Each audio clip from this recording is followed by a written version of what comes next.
Bismillahirrahmanirrahim. Assalamualaikum warahmatullahi wabarakatuh. Beriman akan peristiwa Isra dan Mi'raj merupakan salah satu bagian yang tidak terpisahkan dari akidah seorang muslim, di mana Allah SWT menganugerahkan perjalanan tersebut kepada Nabi-Nya Shallallahu Alaihi Wasallam, serta meneguhkan hatinya dan membenarkannya dari orang-orang yang mendustakan beliau. Perjalanan Isra adalah perjalanan yang terjadi di atas muka bumi, dari Makkah ke Masjidil Aqsa. Sedangkan Mi'raj adalah perjalanan beliau dari Baitul Maqdis sampai ke langit tertinggi hingga ke Sidratul Muntaha dan bertemu dengan Allah Subhanahu wa taala. Allah Subhanahu wa taala juga telah menamai salah satu surat dalam Al-Qur'an dengan nama surat Al-Isra dan mengawali surat tersebut dengan firman-Nya, Subhanalladzi asra bi'abdihi lailan minal masjidil haram ilal masjidil aqsa alladzi barakna haulahu linuriyahu min ayatina innahu huwas sami'ul basir.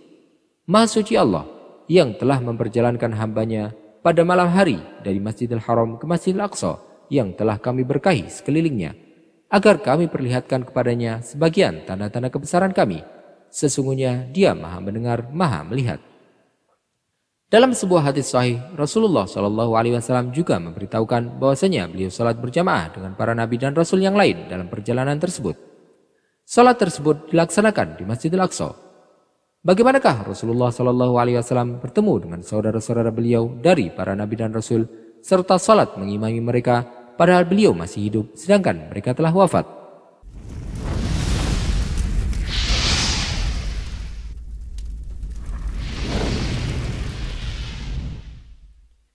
Sebelum perjalanan Isra dan Mi'raj, salat telah diwajibkan sebanyak 2 rakaat di awal hari dan 2 rakaat di akhirnya.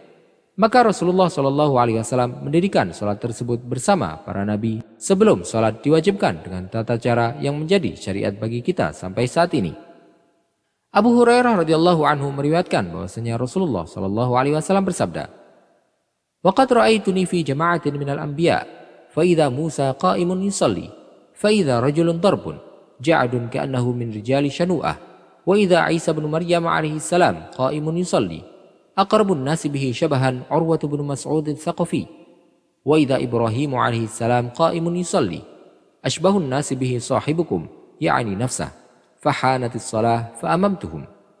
Aku melihat bahwa aku bersama dengan rombongan para nabi di mana Musa sedang berdiri salat. Dia adalah seorang yang kurus dan berambut ikal seperti salah satu dari orang kabilah Syanu'ah, dan ternyata Isa putra Maryam alaihi salam juga sedang berdiri salat. Orang yang paling mirip dengannya adalah Urwah bin Mas'ud al-Thaqafi. Dan ternyata Ibrahim alaihissalam juga sedang berdiri sholat. Orang yang paling mirip dengannya adalah teman kalian ini. Beliau memaksudkan diri beliau sendiri. Kemudian tibalah waktu sholat, maka aku pun mengimami mereka. Dari Ibnu Abbas radhiyallahu anhuma, beliau berkata, ketika Rasulullah Shallallahu Alaihi Wasallam memasuki Masjidil Aqsa, beliau pun berdiri untuk sholat, kemudian menoleh dan menoleh.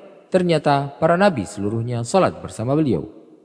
Dalam riwayat Ibnu Jarir, dia menyebutkan, "Tsumman talaqna hatta ataina ila Baitul Maqdis, fa shallaitu fihi bin nabiyyin wal mursalin imama."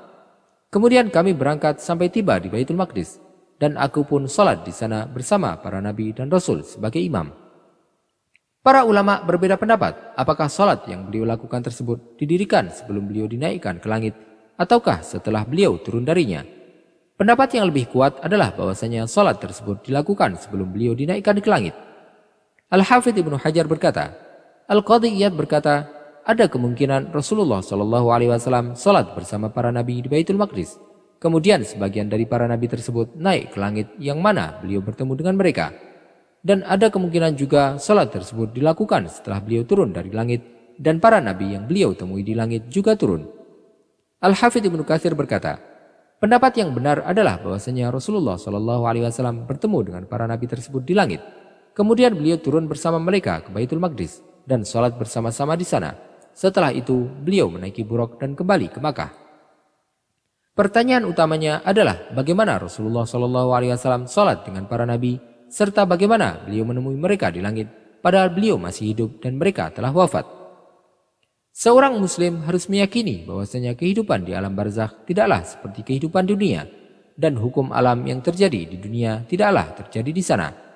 Jika kehidupan para syuhada di alam barzakh saja merupakan kehidupan yang sempurna di sisi Allah, maka kehidupan para nabi jauh lebih sempurna.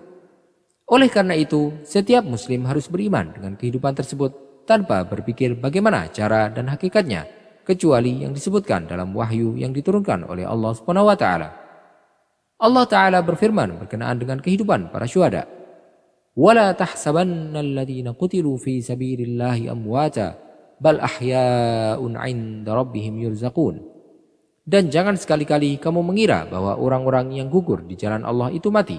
Sebenarnya mereka itu hidup di sisi Tuhannya mendapatkan rezeki.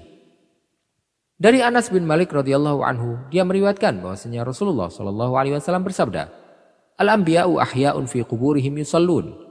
Para nabi tetap hidup di alam kubur mereka dan juga salat. Ibnu Hajar Al-Makki berkata, hadis ini menunjukkan tentang kehidupan para nabi di alam kubur mereka, di mana mereka juga beribadah dan salat, sementara mereka tidak membutuhkan makan dan minum sebagaimana malaikat, merupakan hal yang tidak diragukan lagi. Dalam Al-Quran, Allah SWT juga menyebutkan tentang para syuhada, bahwasanya mereka tetap hidup dan diberi rezeki. Kehidupan mereka masih terhubung dengan jasadnya, maka kehidupan para nabi dan rasul akan lebih sempurna daripada itu.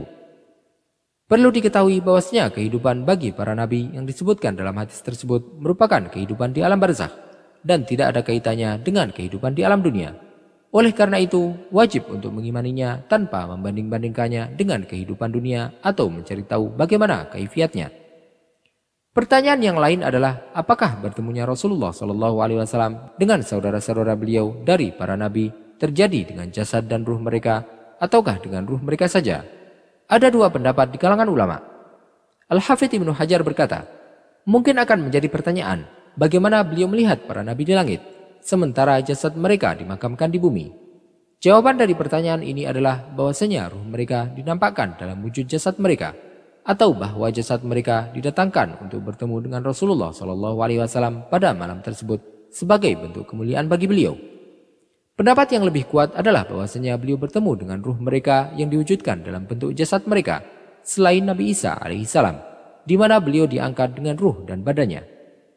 Ada perbedaan pendapat tentang Nabi Idris alaihissalam dan pendapat yang rajih bahwasanya beliau sebagaimana para nabi yang lain dan tidak seperti Nabi Isa alaihissalam. Jasad para nabi berada di kubur, tetapi ruh mereka ada di langit.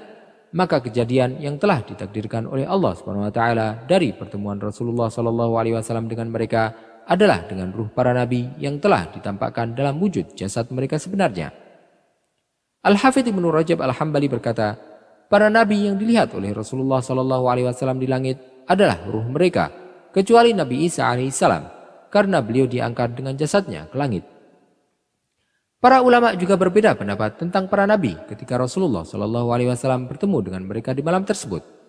Apakah mereka juga dinaikkan ke langit dengan tujuan untuk menemui Rasulullah SAW, ataukah memang ruh mereka menempati tempat-tempat yang disinggahi oleh Rasulullah SAW?